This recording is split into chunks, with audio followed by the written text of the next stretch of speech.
Olá, vamos conversar um pouquinho sobre John Wesley e o uso do dinheiro. John Wesley é o fundador do movimento, daquele avivamento que sacudiu a Inglaterra, que produziu transformações sociais tão significativas, inclusive impactando aí a libertação dos escravos, o fim do tráfico negreiro ali na Inglaterra. E esse movimento cresceu muito, de 2 pessoas, ele e seu irmão, até mais de 1 milhão de pessoas. Ainda John Wesley vivo pôde testemunhar esse crescimento espantoso, um impacto tão grandioso. Agora, acontece o seguinte, John Wesley percebeu já no final da sua vida que o padrão de vida dos metodistas havia crescido 10 vezes mais. Eles prosperaram. É a bênção de Deus. A prosperidade também é uma dádiva do Senhor. Só que ele percebeu que com a prosperidade surgiram tentações que levaram o movimento metodista a uma espécie de início de decadência. Decadência espiritual. Ele percebeu que quanto mais as pessoas ganhavam dinheiro, mais escravas do dinheiro elas se tornavam, menos caridosas, buscavam menos a Deus. E ele ensinava não apenas através de escritos e de pregação e de estudos, mas através do seu próprio estilo de vida. Algo que ele aprendeu em 1731. Ele era professor em Oxford, ganhava um salário razoável como professor, e certa vez ele foi comprar obras de arte, quadros. E chegando em casa com os quadros, ele notou a camareira que estava ali prestando serviços e de repente não tinha um agasalho adequado para o frio que estava fazendo. E ele se incomodou com isso, quis ajudá-la, pôs a mão no bolso para pegar dinheiro para comprar um casaco para ela. Só que ele descobriu que ele tinha gasto a maior parte do dinheiro com a compra de quadros. E ele se sentiu muito mal com isso. Ele falou, e agora? Esses quadros aí na parede não representam o sofrimento desta mulher? Com o dinheiro desses quadros eu não teria comprado agasalho para ela? Então, desde aquele episódio, ele adquiriu, ainda jovem, o hábito de evitar gastos desnecessários, supérfluos. E ele desenvolveu 3 regras que são bastante conhecidas do meio metodista. A primeira delas é: ganhe o máximo possível. A segunda, economize o máximo possível. E a terceira, dê o máximo possível. Com isso, ele já revelava um conceito não negativo do dinheiro. Então, ganhe o máximo possível. Por quê? Porque o dinheiro não é em si mal. O mal está no amor ao dinheiro. Esse é o pecado.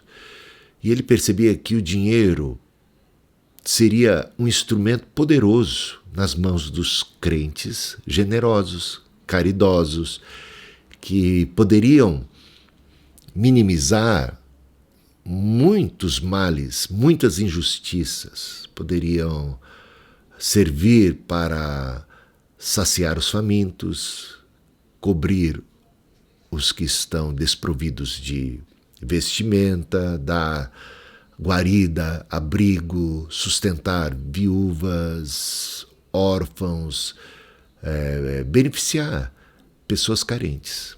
Então, ganhar o máximo possível, visando o quê? A caridade. Ganhar o máximo possível e, na sequência, economizar, ou seja, não gastar com aquilo que não é realmente necessário. Com isso, ele deixava claro que existem coisas que são necessárias. Que você, por exemplo, precisa cuidar de si mesmo. Adequadamente, você deve amar os outros assim como você ama a si próprio. Então, tudo bem Tudo bem amar a si mesmo e cuidar de si, mas não negligenciando o próximo.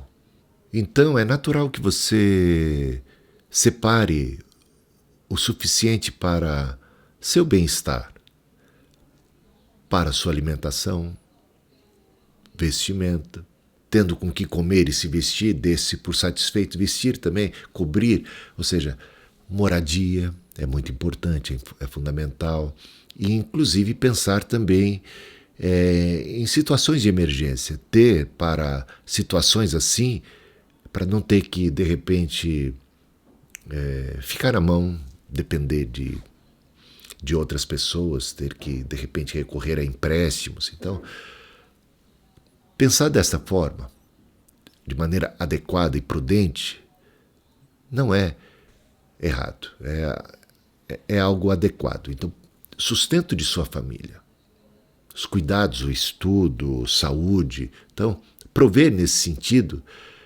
é apropriado. Pagar as suas dívidas. A ninguém fiqueis devendo coisa alguma.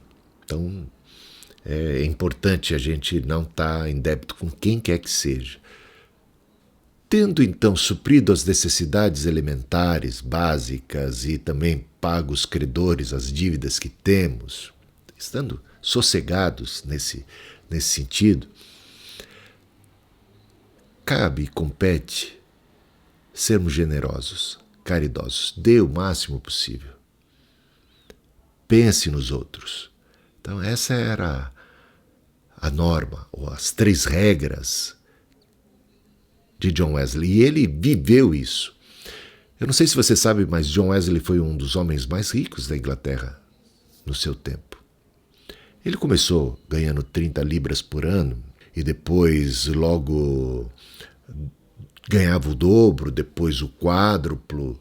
Chegou até mesmo a ganhar mais de 1.400 libras por ano, o que era uma grana, gente, uma grana. E ele, como no começo de sua carreira ganhava 30 libras, ele viu que dava para viver com 30 libras e viver dignamente. Ele, a despeito de quanto passou a ganhar mais, o dobro, o triplo, o quádruplo e até muito, muito mais, ele continuou a viver com 30 libras. 28, mais propriamente dito. 28 libras por mês. E o demais ele investiu na obra de Deus, em doações, na prática da caridade. Então John Wesley não apenas pregou, ele viveu algo extraordinário. É um exemplo. Mexe com a gente, né? Ver tamanha generosidade, tamanha caridade. Então, para ele, o dinheiro não é algo que nós possuímos. É algo que pertence a Deus. Não há nada que não venha de Deus. Nossa inteligência, nossa capacidade de trabalhar, talentos, oportunidades, toda a nossa energia, tudo isso vem de Deus. E quando Deus nos faz prosperar, nós somos responsáveis por administrar corretamente. Ou seja, somos mordomos, despenseiros. E a gente então tem que se preocupar como é que Deus quer que a gente empregue o dinheiro. O uso do dinheiro passa por essa compreensão para o crente, para o cristão, de que nada nos pertence de fato e de que um dia teremos que prestar contas diante de Deus a respeito de como temos utilizado aquilo que Deus põe em nossas mãos. Se temos sido mesquinhos, egoístas, individualistas, ou se temos sido generosos, estamos comprometidos com a obra de Deus, com a missão, com o sustento da obra de Deus e também com os necessitados, com aquilo que há de carência, de injustiça, com os que sofrem. Então, os pobres são uma preocupação constante daqueles que amam e temem a Deus.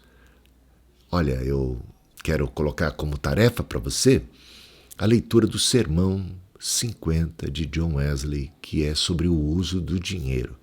Então leia esse sermão, você pode encontrá-lo na internet, eu vou colocar aqui também o link para facilitar a sua vida aí, e você possa ler. Eu quero que você tome nota daquilo que mais fala ao seu coração, das lições que você aprende ali para a tua própria vida, né? E esse Pai que vê em secreto te recompensará. Há de suprir em glória cada uma das suas necessidades. E aquele que dá aos pobres empresta a Deus, né? Como diz o ditado. Confia no Senhor de todo o teu coração, não se estribe no seu próprio entendimento.